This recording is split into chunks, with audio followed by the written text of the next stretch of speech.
குரு வாழ்க, குவலயம் வாழ்க, பயிர் வாழ்க, பல்லுயிர் வாழ்க வாழ்க. ஓம் காளி ஜெயகாளி, ஜெய ஜெயகாளி, ஓம் காளி ஜெயகாளி, ஸ்ரீ தட்சிணகாளி. எல்லாம் வல்ல என் தாய் ஸ்ரீ தட்சிணகாளி எல்லாருக்கும் எல்லா நலங்களையும் வழங்க பிரார்த்திக்கின்றோம். ஆசீர்வாதம்.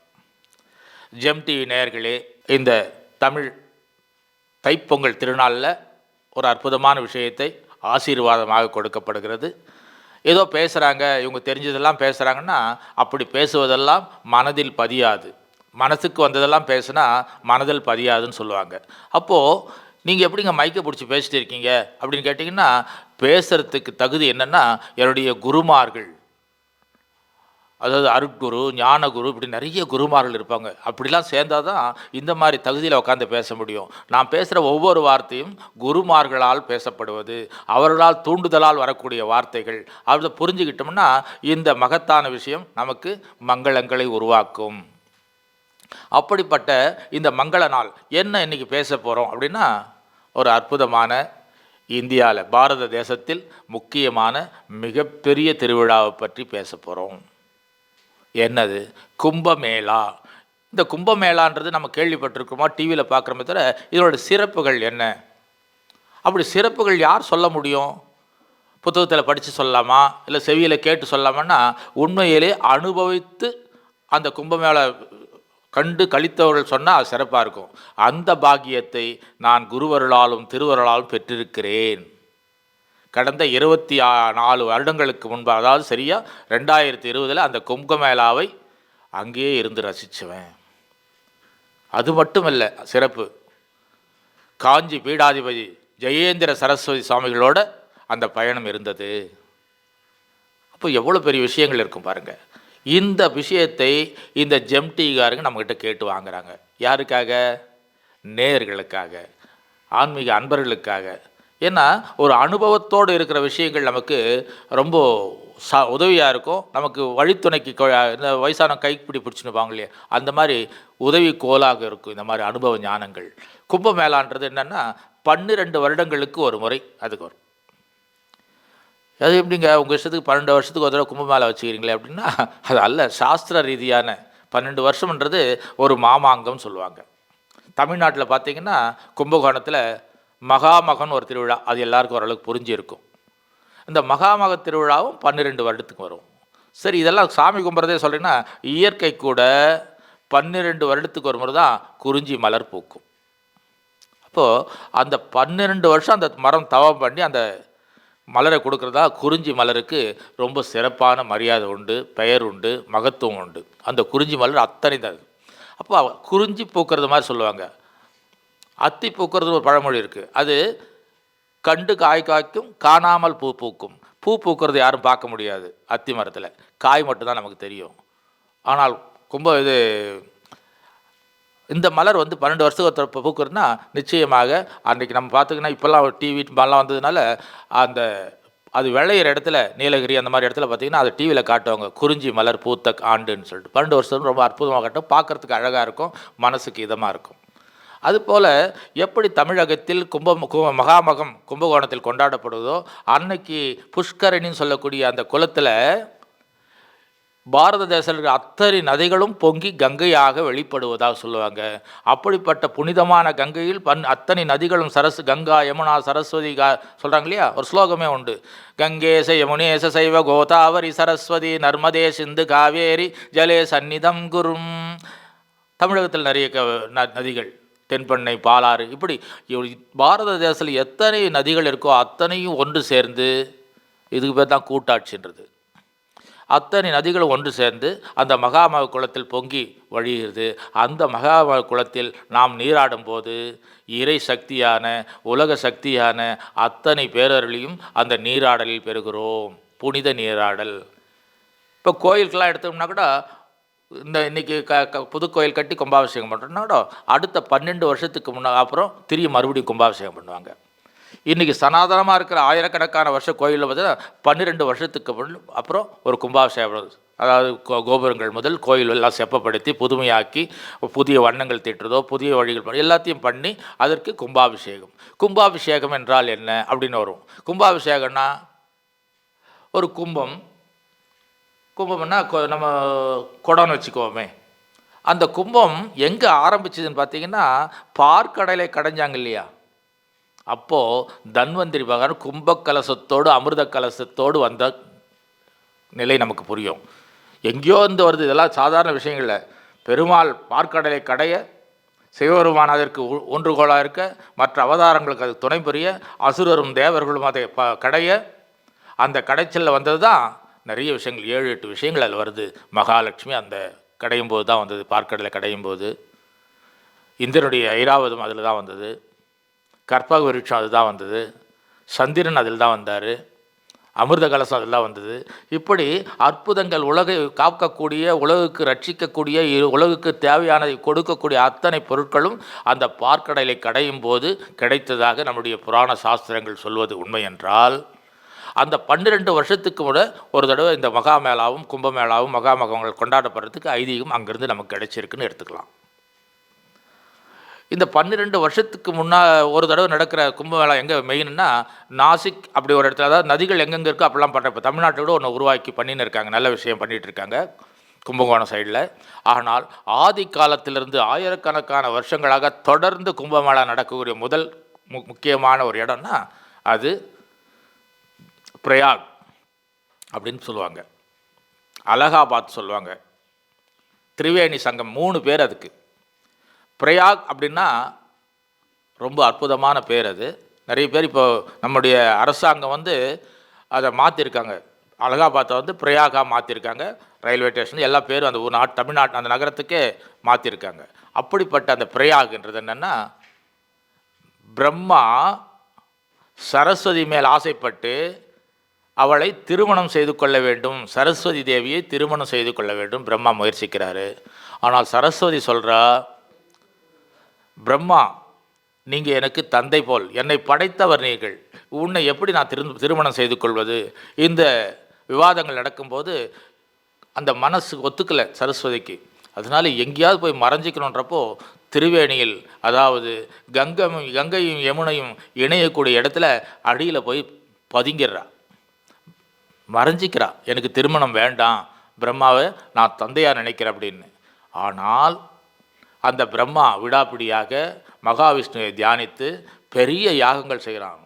அந்த யாகம் எங்கே நடக்குதுன்னா, பிரயாகின்ற அந்த திரிவேணி சங்கமத்தில் தான் நடக்குது. அப்போ திரிவேணி இல்லை, 2 வேணி தான், ஒன்று கங்கை, இன்னொன்று யமுனா, இது 2 தான் கலக்கக்கூடிய சங்கமாகிற இடம். ஆனால் சரஸ்வதி உள் புகுந்து தியானம் தவத்தில் இருப்பதால் அது திரிவேணியாக மாறியது. 3 நதிகள், 3 முக்கியமான புனித நதிகள் பிரம்மா தவம் பண்ணுற இடத்துல அமைச்சிருக்காங்க. அந்த பிரம்மா தவம் பண்ணுறாரு, பிரம்மன் யாகம் நடத்தியதால் பிரயாகை, மிகப்பெரிய யாகங்கள் நடந்து அந்த யாகத்தின் மூலமாக பெருமாள் தோன்றி, சரஸ்வதி சொல்கிறா, இந்த உலகத்தையே படைக்கிறதுக்காக தான் பிரம்மாவை நாங்கள் படைச்சிருக்கிறோம், அந்த பிரம்மா எல்லாரையும் தான் படைக்கிறாரு, அதுபோல் இந்த பிரம்மா படைத்த படைப்புகள் நீ ஒருத்தி, அதனால் தெய்வமாக ஏற்றுக்கிறது வேறு, பதியாக ஏற்றுக்கிறது வேறு, தாய் தந்தையாக நினைக்க வேறுன்னு சொல்லிட்டு அதுக்கான மந்திர ஸ்லோகங்களாக சொல்லி அவங்களுக்கு புரிய வச்சு பிரம்மாவோடு இணைந்த இடம் பிரயாகை. இந்த பிரயாகை அப்படின்ற இடத்துல இந்த அலகாபாத்ன்றது பிரிட்டிஷ் ஆங்கில காலத்தில் மாறப்பட்டது, அவங்க ஆட்சியில் மாற்றினாங்க அலகாபாத்ன்றது.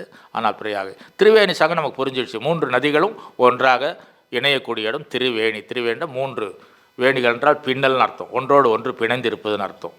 அப்படிப்பட்ட அந்த திரிவேணியில் 12 வருடத்துக்கு வரும்னா, இப்போது இங்கே நம்ம மகாமக குளத்தில் கும்பகோணத்தில் இத்தனை நதிகளும் ஒன்று சேருதுன்றப்போ, இந்த கங்கையானவள் எங்கேருந்து வரான்னா ஏதோ நதி கிடையாது. பிரம்மா வானுலகத்தில் விஷ்ணுவை சந்திக்க போகும்போது அவருடைய திருவடையை கண்டு, பெருமாளுடைய திருவடையை கண்டு வியாசிச்சு நிற்கிறார். ஐயோ, இப்படிப்பட்ட திருவடியா, இவ்வளோ புனிதமானது, அவர் கண்ணில் இப்படி தாமரை போல் தெரியுது, தாமரை பாதங்கள்.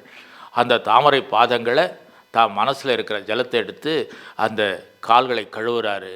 அந்த திருவடி பட்ட நீர்தான் இன்று பூமியில் கங்கையாக இருக்கிறது. அந்த கங்கை வழிஞ்சு வரும்போது அது அலக்நங்கா அப்படின்னு 2-3 பேரோடு வருது. அப்படியே இருக்கும்போது அந்த நதி எப்படி நம்ம இந்தியாவுக்கு பூமிக்கு வந்ததுன்னா அது ஒரு பெரிய கதை. அது தெரிஞ்சால் தான் இந்த கும்பமேளாவுக்கு அர்த்தம் தெரியும். ஒரு மகாராஜா என்ன பண்ணுறாரு, ஜோசியர் பார்ப்பாங்களே ராஜா கிட்ட, அவங்கெல்லாம் உட்கார வச்சு என்னுடைய பாவங்கள், முற்பிறவி பாவங்கள், முன்னோர்களுடைய வேண்டுதல்லாம் நிறைவேறணும், முன்னோர்கள்லாம் முக்தி அடையணும்னா என்ன பண்ணுன்னா, வானுலகத்தில் கங்கை இருக்குது, அந்த கங்கையை பூமிக்கு கொண்டு வந்து அந்த கங்கையில் நீங்கள் நீராடினால் முக்தி கிடைக்கும், மறுபிறவு போகும்னு சொல்கிறாங்க. அந்த மகாராஜா கடும் தவம் பண்ணி அந்த கங்கையை பூமிக்கு வர வைக்கிறார். அப்படி கங்கை தன்னுடைய பக்தனுடைய பிரார்த்தனைக்கும் தவத்துக்கும் வச்சு கங்கை வானுலகத்து பூமிக்கு வரும்போது தேவர்களும் தெய்வங்கள்லாம் பேசிக்கிறாங்க, இந்த கங்கையுடைய ஆக்ரோஷமும் பலமும் இந்த பூமி தாங்காது, அந்த கங்கை அந்த ஆவேசமாக மேலேருந்து கீழே கொட்டினா அந்த பூமி அழிஞ்சிரும், நடுங்கிடும், ஒடுங்கிடும், இப்படிலாம் யோசனை வைக்கிறாங்க. அப்போ தான் எப்படி திருப்பார்கடலை கடையும் போது விஷம் வந்தது, அந்த விஷத்தை எடுத்து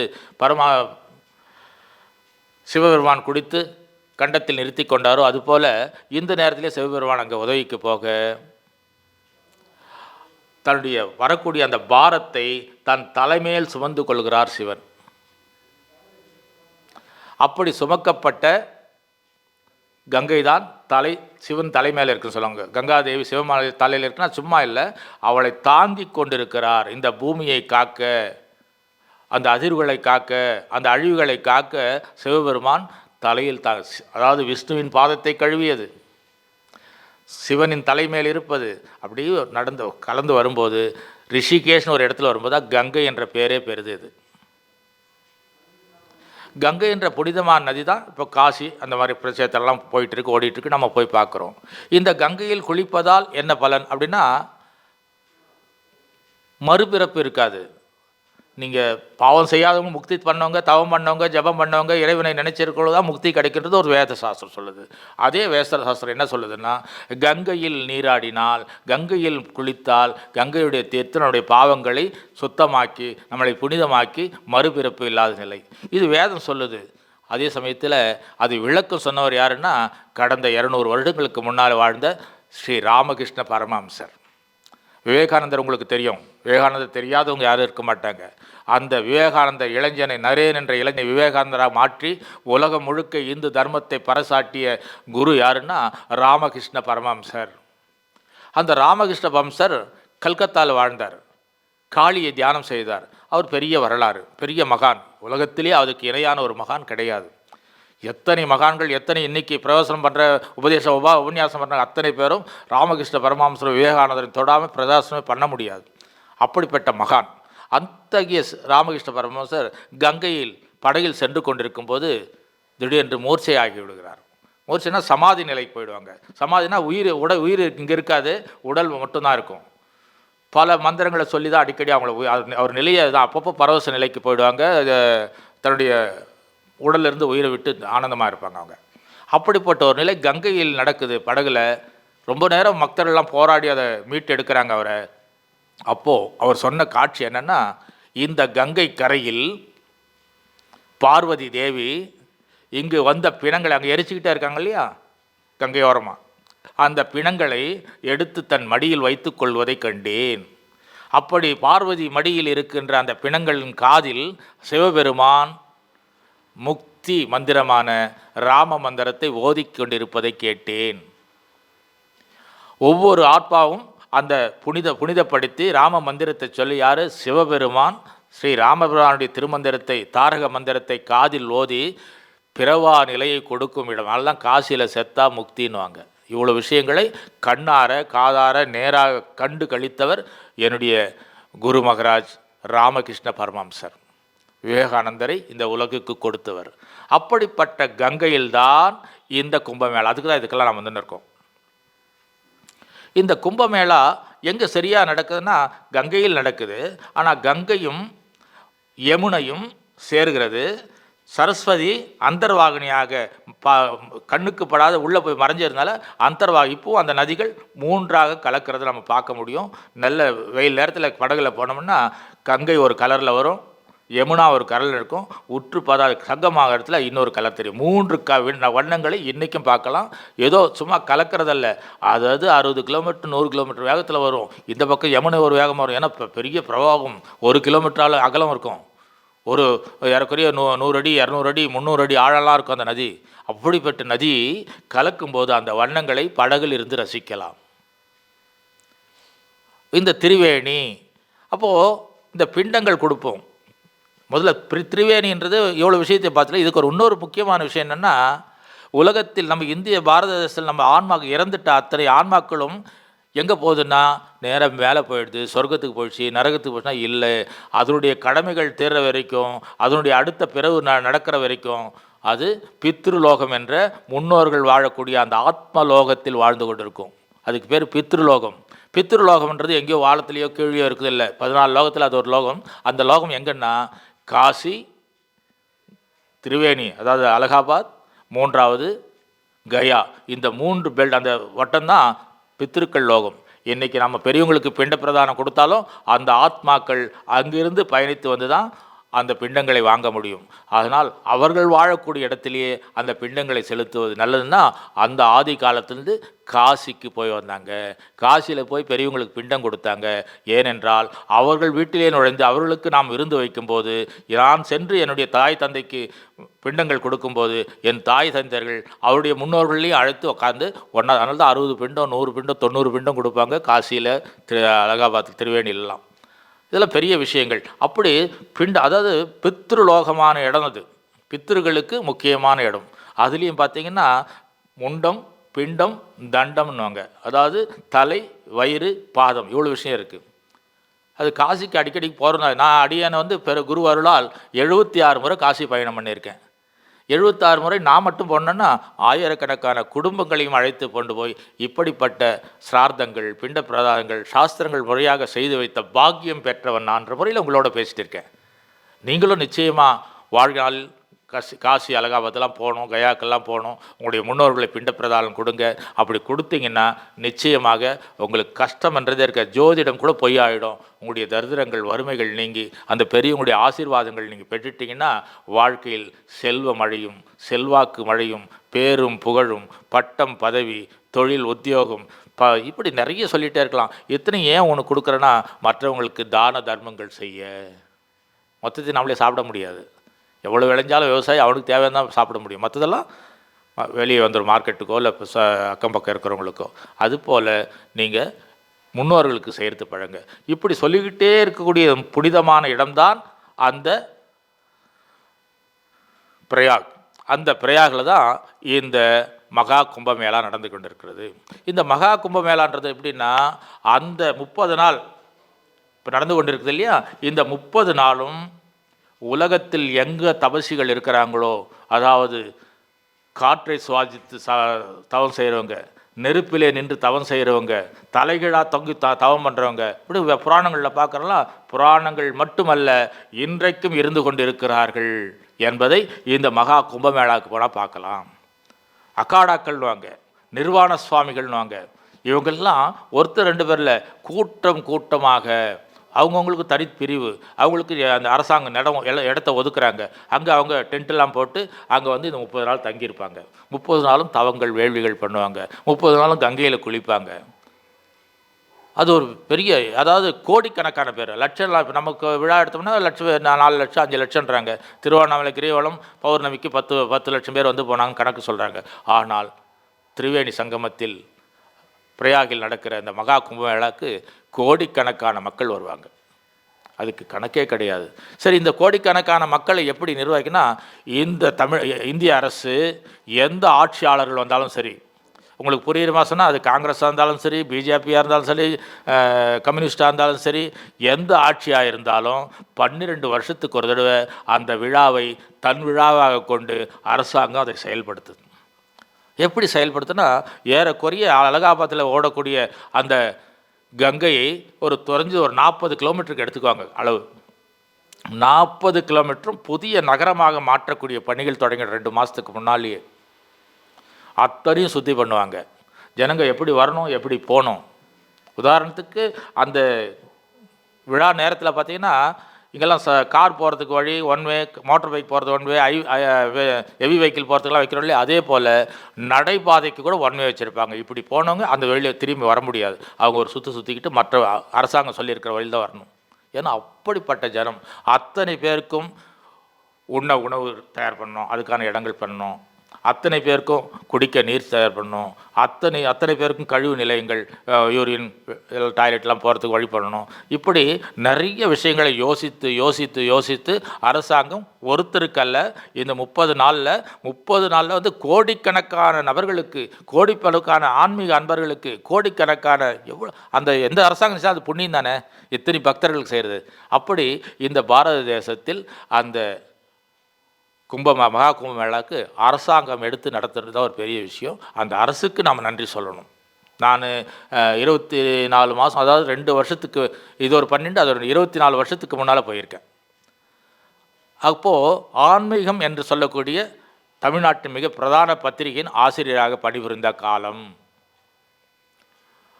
அந்த வாசகருடைய கைங்கரியமாக கிடைக்கட்ட பணங்கள்லாம் எடுத்துகிட்டு போயிட்டு அந்த கும்பமேளாவில் அந்த அலகாபாத்தில் சிவமடம்னு ஒரு இடம் இருக்குது. அது சங்கர மடத்துக்கெல்லாம் ரொம்ப லிங்க் ஆனது. சிவமடன்றது தான் அங்கே இன்றைக்கும் எல்லாருக்கும் முக்கியமான பெரியவங்களுக்கெல்லாம் ஸ்ரார்த்த காரியங்கள், பிண்ட பிரதாரங்கள்லாம் செஞ்சு கொடுப்பாங்க. அந்த இடத்துல நான் தங்கியிருந்து அன்னப்பிரசாதம் சமைச்சு சமைச்சு சமைச்சு வரவங்களுக்கெல்லாம் சாப்பாடு போட்டுகிட்டே இருந்தேன். பணம் என்னது இல்லைங்க, என்னுடைய வாசகர்கள் கொடுத்த காணிக்கை. அத்தனை அன்பர்களுக்கும் புண்ணிய பயனாக நான் ஒரு எடுபடியாக போய் அந்த வேலையை செஞ்சுருக்கேன். அப்படிப்பட்ட விஷயத்தை காசியில் சங்கர மடம் இருக்குது. நம்ம காஞ்சி சங்கர மடத்துடைய அங்கே கிளை இருக்குது. அந்த சங்கர மடத்தில் சுப்பிரமணிய அண்ணான்னு ஒருத்தர் இருப்பாங்க. அவரை மாதிரி ஒரு அற்புதமான மனிதனை பார்க்க முடியாது. அடக்கம்னா அடக்கம், வேதம்னா வேதம், பொறுமைன்னா பொறுமை. அப்படிப்பட்ட நண்பர். அவர் என்னோட ரொம்ப பழகிட்டாங்க. ஏன்னா இத்தனை தடவை காசிக்கு போனதால் அந்த குடும்பத்தில் நான் ஒருத்தாயிட்டேன். என்னுடைய குடும்ப நிகழ்ச்சியில் சங்கர மடத்தில் சுப்பிரமணிய அண்ணா குடும்பம் இல்லாது இருக்காது. அவங்களுடைய விழாக்களில் நாங்கள் இல்லாது இருக்க மாட்டோம். அப்படிப்பட்ட ஒரு நட்பு. அந்த அண்ணாவோட தான் நான் அலகாபாத் சேர்ந்தோம். அங்கே தான் அந்த அன்னதானம் பண்ணுறதுக்கான பணிவிடைகள்லாம் பண்ணோம். சமைச்சு கொடுக்க அது போயிட்டுருக்கோம். ஒரு மணி நேரம் பொங்கல், 1 மணி நேரம் புளியோதரை, இப்படி போயிட்டுருக்கோம். இதெல்லாம் நாம் செய்த சேவைகள்.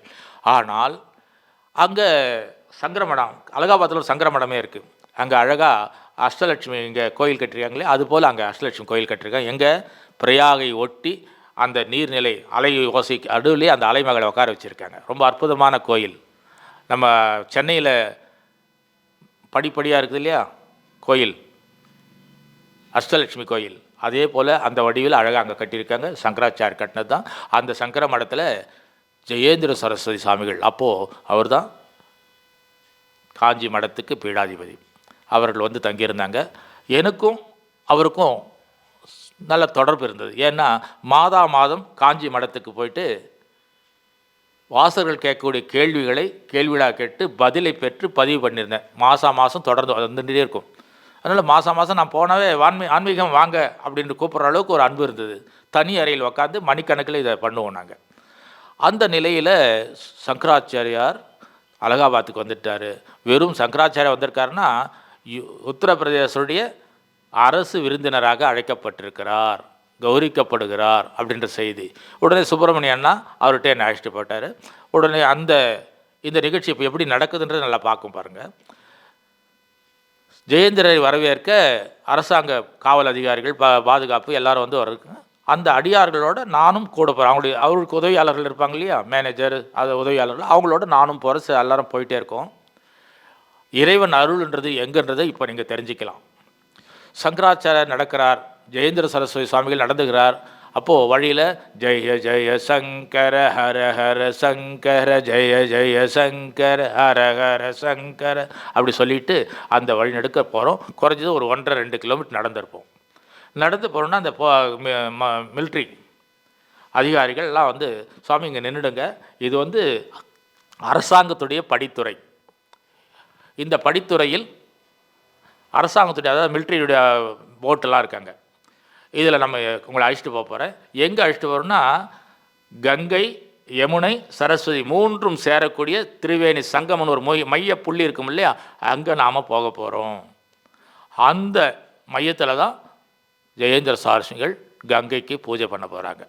இப்போ நீங்கள் லைவாக பார்த்துக்கலாம் இதை.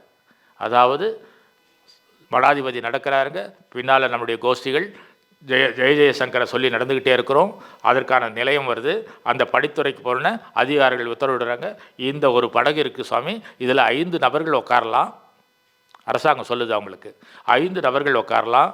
பின்னால் நாங்கள் ஒரு மிலிட்ரி படகு வரும் பாதுகாப்புக்கு, உங்களுக்கு முன்னால் ஒரு படகு போகும், அதை நீங்கள் ஃபாலோ பண்ணால் போதும் அப்படின்னொன்னே எங்களோட 25-30 பேர் வந்துன்னு இருக்காங்க. இந்த பக்தர்கள் இன்னும் மடத்தில் வேலை செய்கிறவங்களாம் கூடவே இருக்காங்க, அவருக்கு ரொம்ப உதவியாக இருப்பாங்க. ஆனால் அந்த 5 பேர்னு சொன்னோடனே தண்டம் எடுத்தார். ஜெயேந்திர சரஸ்வதி படகுல போய் உக்காந்துட்டார். அப்படி நின்றுட்டு அப்படி 2 பேரை சொல்கிறாரு. முனுசாமி நீ வா, ராமகிருஷ்ணன் நீ வா அப்படின்னாரு. 3ஆவதாக ஆன்மீகம் முரளிகிருஷ்ணன் நீங்கள் இருக்கீங்கன்னாரு.